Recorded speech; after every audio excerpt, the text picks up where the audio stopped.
What up? It's Max Portnoy from the band Tallah, and you're watching CMS TV. If there's any benefits to AI that we can appreciate, I'll appreciate that it's going to make bands actually play again. You know, that's a good thing. Justin and I have talked about that a lot because we're not very into the AI stuff. Sure. And so we're like, you know what? If people are trying to like differentiate themselves from AI and actually start to sound like a human, I'm like, thank God, that's what we needed.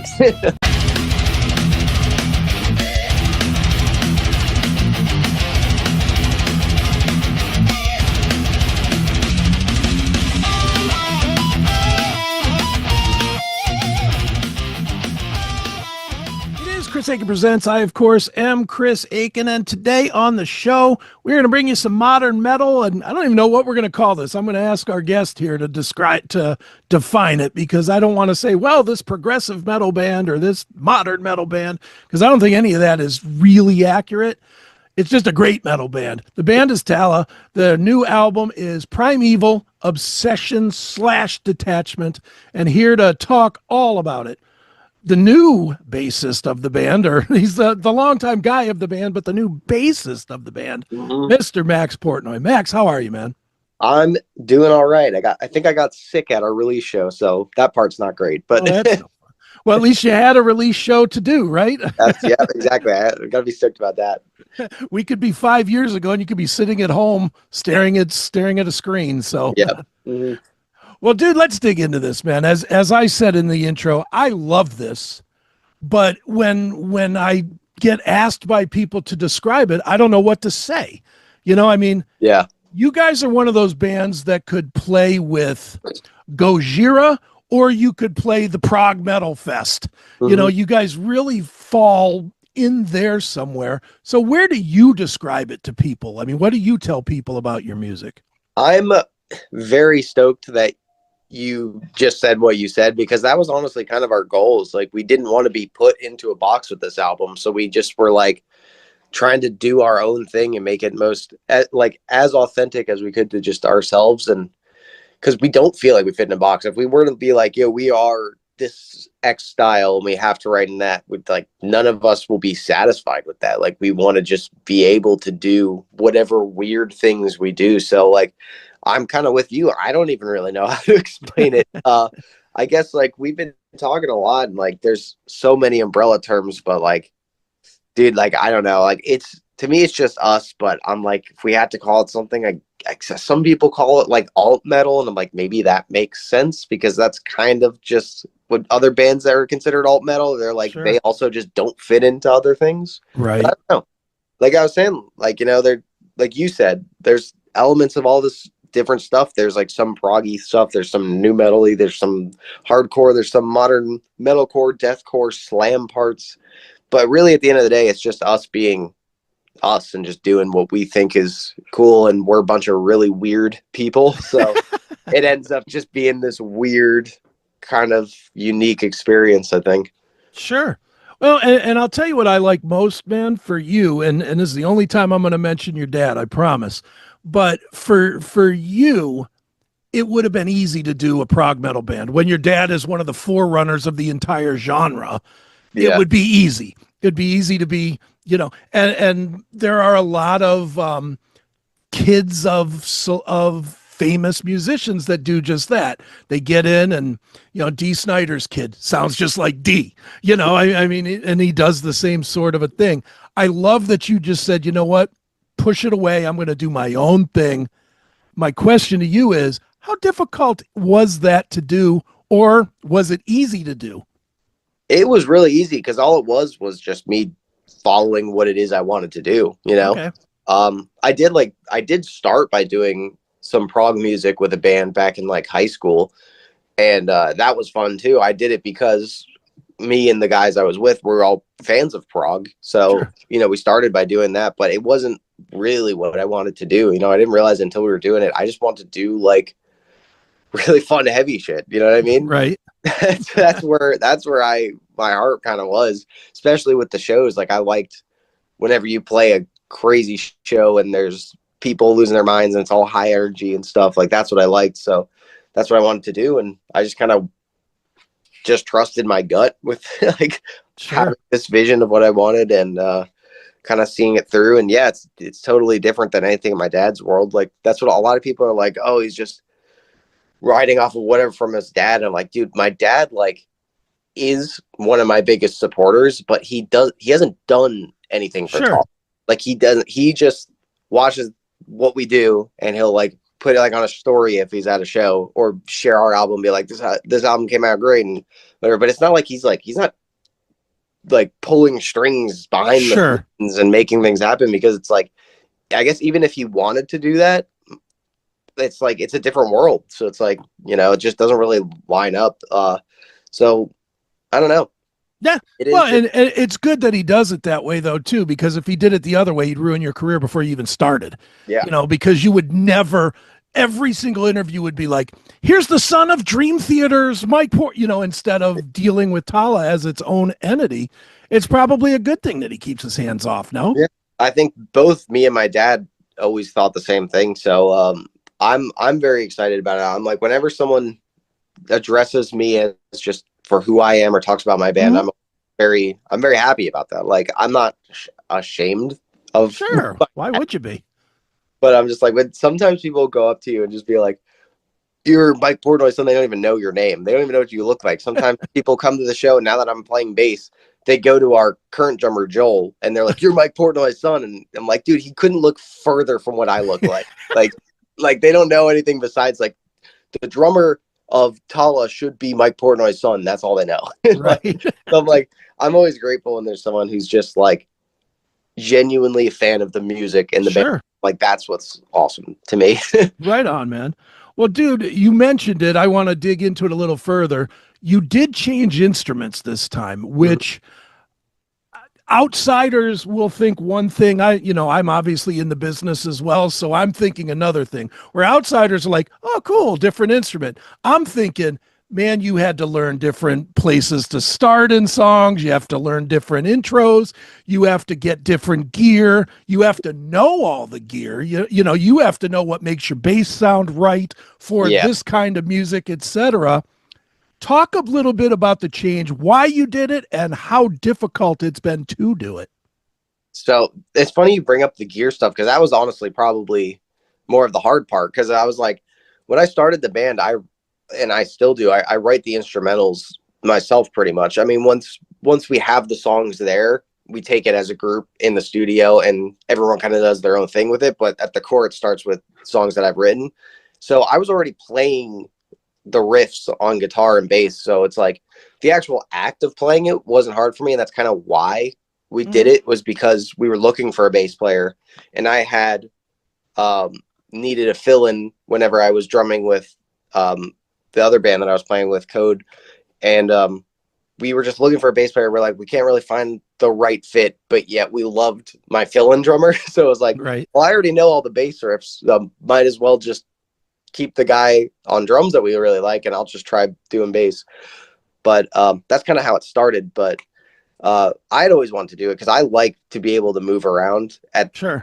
for this type of music that we do, especially where the crowd is just moshing and it's all high energy. And I want to be like a part of that instead of being sat behind a drum kit and not being able to move or anything. So I enjoy that. And like I was saying, I already knew all the riffs because I wrote it. So it wasn't, that aspect wasn't hard, but I was like, well, I have a bass guitar. I was like, I don't have any gear to play Right. live. So I did have to look into that. And I ended up just looking into like bass tones and things like that I really liked. And I'm sure anyone that listens to it can tell that a big inspiration for me with my bass tone and some of my playing is Ryan from Mudvayne. And he kind of like made that Warwick thumb sound really iconic in metal.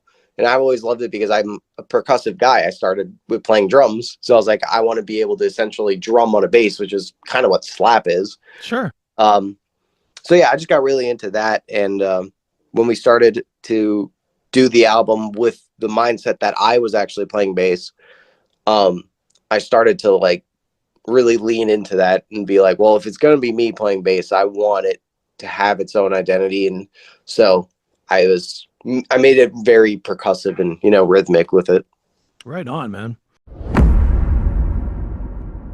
Hey, it's Chris Aiken from the Classic Metal Show, Chris Aiken Presents, and the Seth Williams Show, straight from the uncensored heart of the CMS network. We've just been crowned a certified Rumble creator, and that means we're bringing the heat.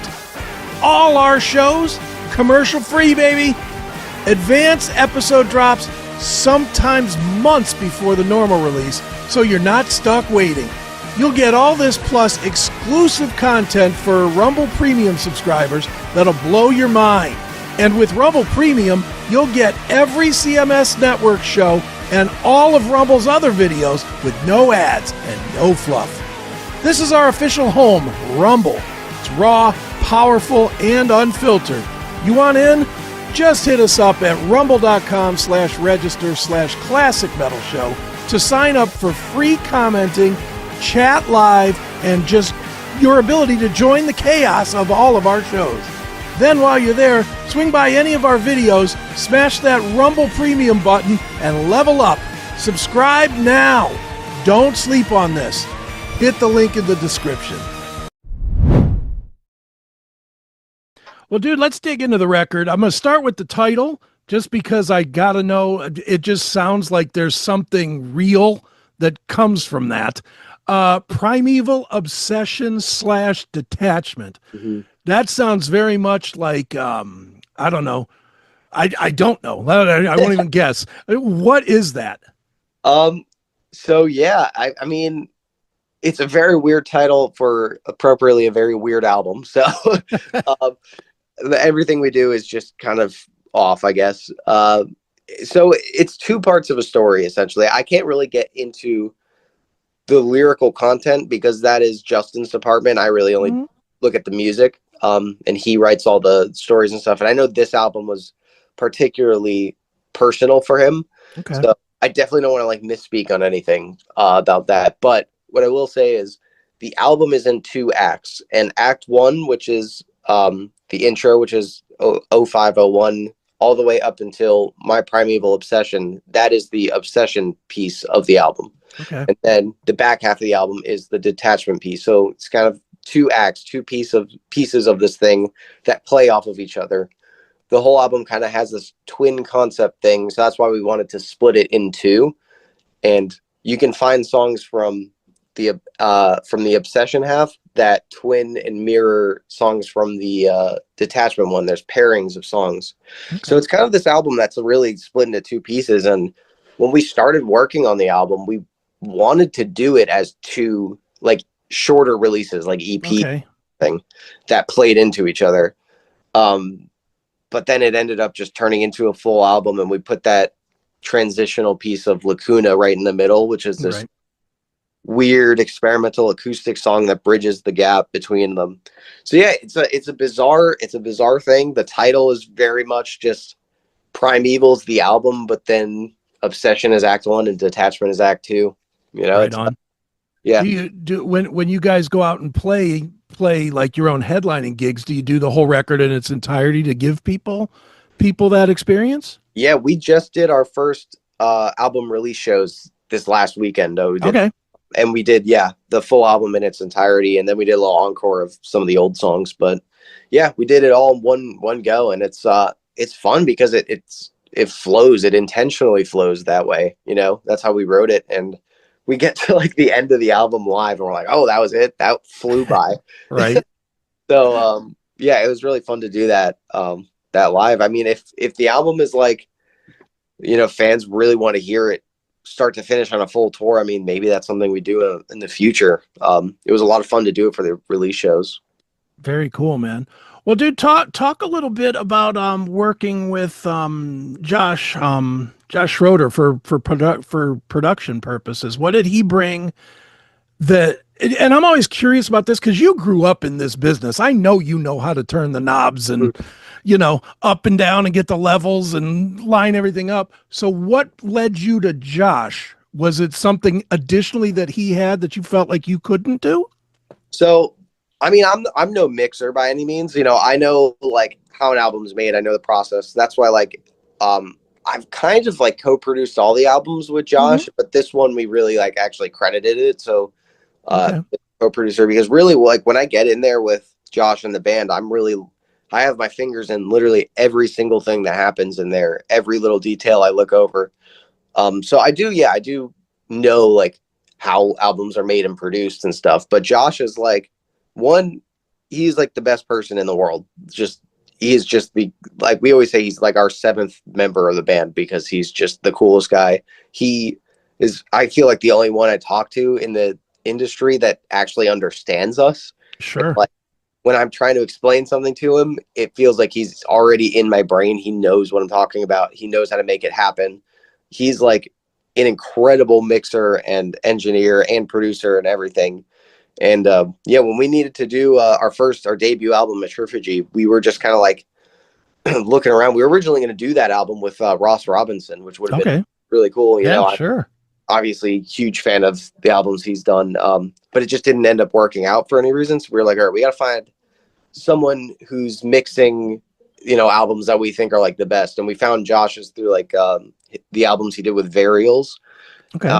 Just like he has, in our opinion, the best mix for like any modern band. Like it just sounds huge. So we linked up with him that way. And once we met with him, it was just a no-brainer that he was perfect for us because he doesn't just treat every album the same. He doesn't just copy paste a template for one band, the next one. He figures out what it is the band is good at, what the band likes, what they're trying to do, and he makes it happen. Like we were like, we want a Raw album, we want this and that. And he just knew exactly what we wanted, how to make it happen, and suggested things to like make it even better. And we never gone back. This is our third album with him. We've done all of our albums with him. Okay. I would never do it with anyone else. Like to me, it's like when I get with Josh, it's almost like I don't even need to explain things half the times. He just knows. Right. It's he's literally like one of the band members at this point. Right on, man. Well, dude, you mentioned it a little bit, but I'm going to push you on it a little bit. What I like about this record specifically is the production. And the reason I like it is because for this kind of music, as you were mentioning, a lot of times it gets way too clean. It's 443 takes of every note to make sure that everything's right. And from what I read in the press release, which take that for whatever that is, but from what I read, you guys played everything live. So you kept that raw element, but you guys, I'm assuming you demoed this stuff to death to make sure that you were super, super tight before you even went in there. How accurate is that? And how comfortable are you to record live instead of, cutting and pasting and doing all that kind of stuff? Yeah, that was a big thing when we were planning the album is, we've always wanted the real organic raw live sound.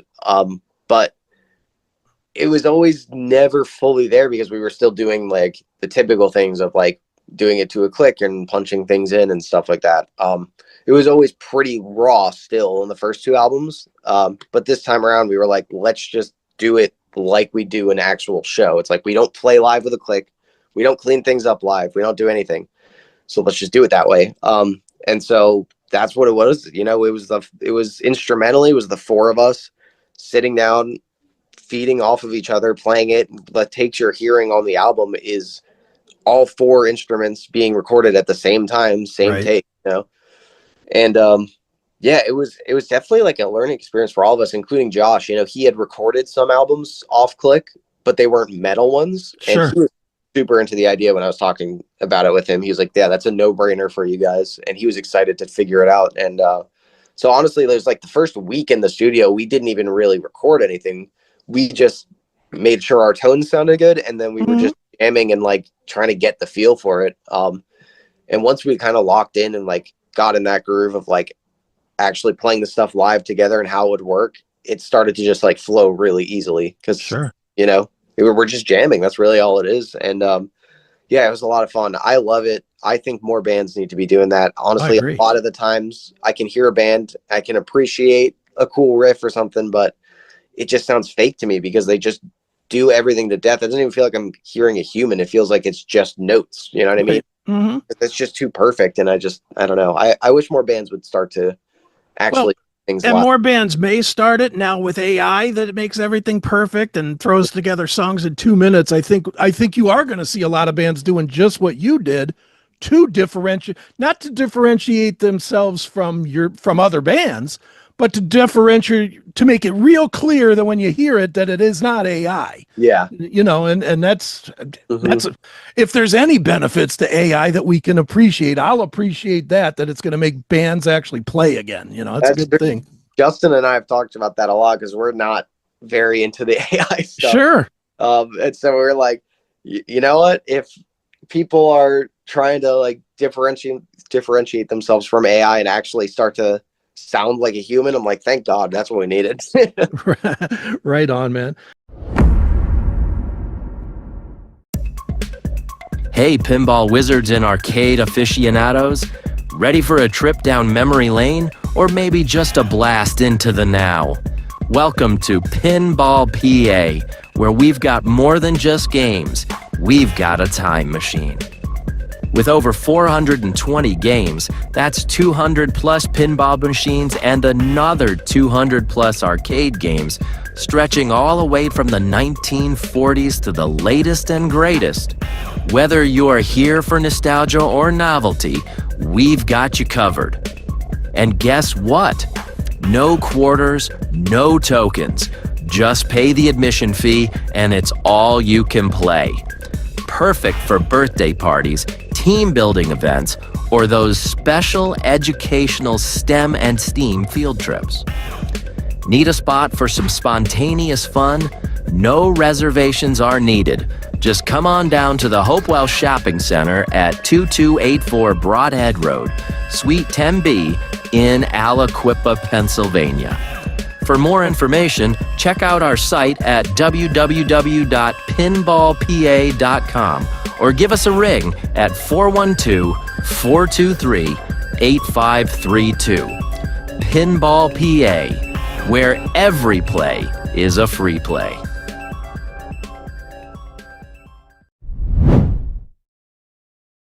Dude, I'm curious, with a record like this that is conceptual, what is more important to you guys collectively as a band? That people enjoy it, like they just go to the show and they don't know what the hell you're singing about, but they enjoy it, or that they get the concept, and because to get the concept, they will have had to spend more time with it to really learn it. What's more important to you? It's hard to tell because there are fans that are on both sides of the spectrum where like they're super into the concept and that's like everything to them. And like I see it a lot in our Discord, which is like a bunch of our like kind of like huge fans. They're in there. There are some of them that are like still begging Justin. They're like, please put out like a concept video, because he's done videos for the first two albums where he goes through it. And and for me, like that was never a big piece of it. Like to me, it's like the music, the songs, the hooks, the way it makes you feel, and the energy. That's like what it is. And I think there's a lot of people that come out to the shows. They just want to get down to music that's fun, and or makes them move. That's where I'm kind of at, and that's what gets me excited whenever I see people moshing and just like losing their minds. But then I really appreciate the people that are like finding such a strong passion for something that's like, obviously it's important to Justin, that's why he writes these concepts, but for me it's like something that I don't really focus on too much. It's cool to see that like there are so many layers of our band that people focus on and can find that their passion within that. I think it's cool. Yeah. No, I agree with you. Well, dude, obviously you put out a new record. The only real way you get people to hear it is to tour. I don't care how much digital nonsense you do. The only way is to get out there and play and put it in people's ears.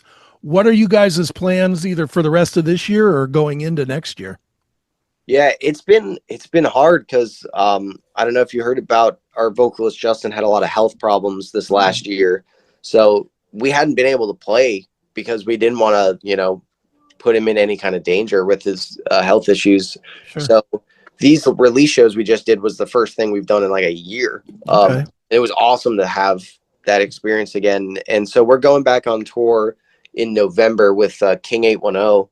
And that's going to be our first full tour in a while. And hopefully everything's all right with Justin's health for that. And that's a full US tour. We go East, West Coast, everything in between. Hopefully after that, it's kind of our trial run of trying to figure out like, how do we do this and how do we keep Justin healthy and safe while doing it. And assuming all goes good, then the next year, 2026, we're just going to try and go full force with touring again the way we've been doing before. How difficult is it these days for a young band? Because I rail about this on my show all the time about I don't think the older bands do enough to take care of the scene. And I know you see this all the time too. The older bands take out their buddies. They've been touring together for 30 years or whatever, and they bring out their buddies because they know they can get along. I get all that, but at the same time, it hurts the scene because the scene doesn't develop. It just stays with the same old bands year after year after year. How difficult is it for a young band like Tallah to get out there and make moves and establish yourself? It's hard, dude. Like, we've been on both sides where it's like we try to get tours and get these opportunities, and it feels like I definitely feel like we're a band that industry people for sure are just like, what is this? Like, these are weird. They're not, I don't know. People just see us kind of as like these weird outsiders that don't really play by the rules and whatnot, and they don't really take us seriously. It feels like, which is, I get that if that's how you feel, but like, then you have other artists who have come across us, like Kim Dracula we went out on tour with, and they just shared like our new album was just like, this is the most I've been excited I've been for like a modern band, in a long time. Right. And I just really I really appreciate that. That's when it feels like someone who's a lot bigger than us really like just found it out themselves, and it was like, this is awesome. And I know there's bigger bands where I'm like, I saw like Chad Gray from Mudvayne talking about how he's like, oh, there's no new bands who do it for real. It's always auto-tuned. It's always chopped up. It's always to a click. It's all fake. All this stuff. There's no young bands that are doing this anymore. And like, I just see that. And I'm like, dude, I wish somehow you could like hear our music, because I know he would love it. I'm like, that's how we feel. We feel the same exact way. So I'm like, I don't know how we get to some of those bigger artists and people to like kind of get them to see what we're doing. It's hard, but I don't know. You do it this way. You do every podcast you can and hope somebody watches it, right? Yeah. Nice. Well, dude, here on this show, we do not tell people to go to Spotify. I mean, it's okay if they do to learn about the band, but we tell everybody buy something, buy a shirt, buy a hat, buy a disc, a vinyl, whatever. Buy something to take care of the band. Where do we tell them to go to buy something to take care of you guys? We have a merch store online. If you just look up like Tallah merch, it'll pop up. It's the Vision merch store is what I think it's called. It's through our merch company, Manic Merch. We have all sorts of stuff on there. We obviously anytime we tour, we always have new merch items out there that sometimes aren't on our online store. So coming out to shows and seeing what we have there in person is always very helpful too. But between those, coming out and seeing it in person or going to our online merch store, that's the best way, honestly. And, obviously buying the albums, like I agree, like Spotify is kind of ruined making, music a legitimate, like paying career. So it's hard, but, I'm always like, if you listen to Spotify, but you're still supporting us through other means, I don't really care at that point. I mean, I appreciate any kind of support by any means. So right on. Well, dude, the support should be coming because this album, Primeval Obsession/Detachment, is fantastic. It is Tallah. It is a great record. And Max, it's been fun. Thanks for joining me here on Chris Akin Presents. Dude, thank you. Thanks for having me.